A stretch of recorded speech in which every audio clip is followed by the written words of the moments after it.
In this video, I will show you how to make the Y2K Dreamy effect. If the video works for you, please consider subscribing and leaving a like. Thank you.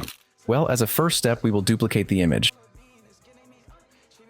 Now select the copy and go to Filter, Blur, Lens Blur. Increase radius to 90, and all the rest we leave it at 0.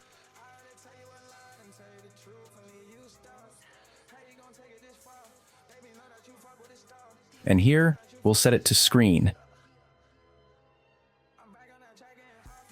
And we lower the opacity to our taste.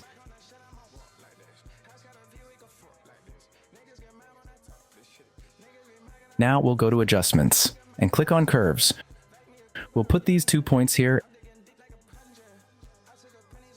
and drag this point until the curve looks like this.